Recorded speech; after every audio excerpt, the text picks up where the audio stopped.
هر غړی د افغانستان له ګوټ ګوټ څخه تازه او کره خبرونه وڅارئ. له امنیتي او سیاسي بدلون نیولې تر ټولنیزو، کلتوري او اقتصادي مسایلو پورې موږ یې بې پرې او متوازن تر تاسو رسوو. هر غړی له کندوز رادیو څخه.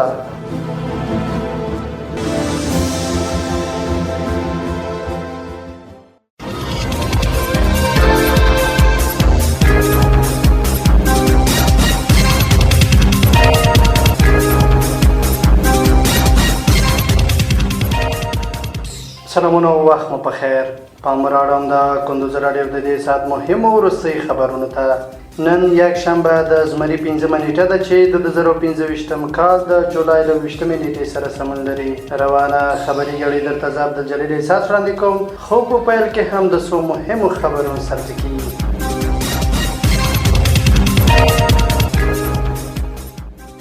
د شمال ختیځ د څلورو ولایتونو د چارواکو همغږۍ ناسته په تخار کې ترسره شوه.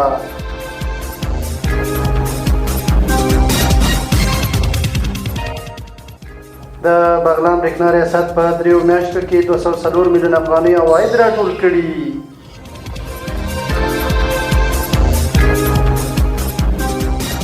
د بلخ دولت آباد روغتون کې د سوی تغذي ناروغانو د درملنې ځانګړې څانګه پرانیستل شوه.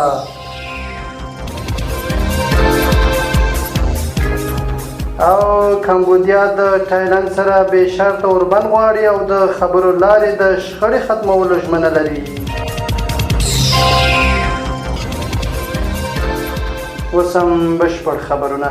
د شمال ختیځ د څلورو ولایتونو د چارواکو همغږۍ ناسته په تخار کې ترسره شوه.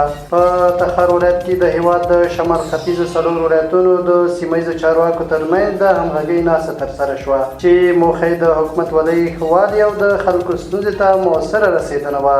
د تخار ولایت ویان محمد عارف په وینا د ناسته د تخار، بغلان، کندز او بدخشان ولایتونو د والیانو، د استخباراتو رئیسانو او د امنیه قمندانانو په حضور د دې ولایت په مرکز کې جوړه شوې. د ناستې اصلي هدف دا کول شوی چې د شمال ختیځ زون د امنیتي ادارې او ټولنیزو ستونزو د حل لپاره یو ګډ دریځ رامنځته کړي او د خلکو اړتیاوو ته د لا اغېزمن ځواب ویلو زمینه برابره کړي.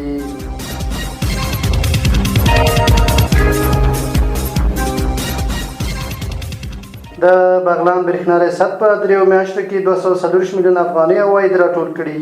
د بغلان د برېښنا اداره وایي چې په روان کال کې په تیرو دریو میاشتو کې له 240 میلیونه زیات عواید راټول کړي دي. د بغلان د برېښنا رئیس وایي چې یاد ادارې د روان کال په تیرو دریو میاشتو کې له برېښنا څخه 240 میلیونه او 252 زره افغانۍ عواید ترلاسه کړي او د دولت خزانې ته سپارلي دي. نوموړي زیاته کړې چې دغه اداره هڅه کوي راتلونکي کې د بغلان خلکو ته د برېښنا رسولو په موخه کې لازمي اسانتیاوې برابرې کړي څو لا زیات عواید ترلاسه شي.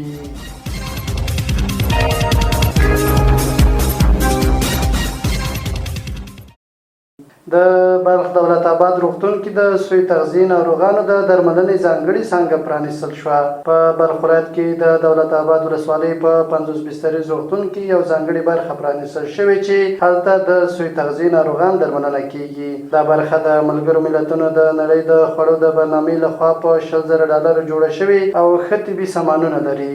د بلخ د عامه روغتیا مرستیال ډاکټر سید احمد شاداب ویل چې دغه څانګه 5 خونې لري او د روغتون لخوا یې د ناروغانو درملنې لپاره کارول کیږي. وزارت هڅه کوي په لرې پرتو سیمو کې هم روغتیایي خدمتونه برابر کړي.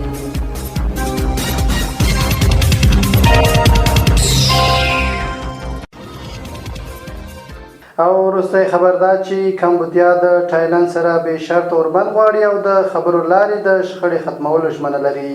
په ملګرو ملتونو کې د کمبودیا استازی چیاکیو ویلي چې هیواد یې له تایلند سره اوربند ته غاړې کړي او غواړي روانه شخړه د خبرو لارې هواره شي. نوموړي د ملګرو ملتونو امنیت شورا ته له حاضرېدو وروسته پر خپل ایکس پاڼه لیکلي چې کمبودیا بې له کوم شرطه سمدلاسه اوربند غواړي او د تاوتریخوالي پای ته رسېدو ته ژمن ده.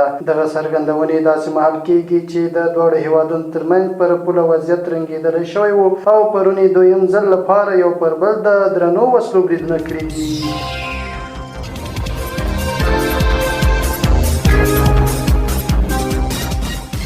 دا د دې مهال مهم او وروستي خبرونه. تر بیا ښه وختونه لوی الله عمل شه.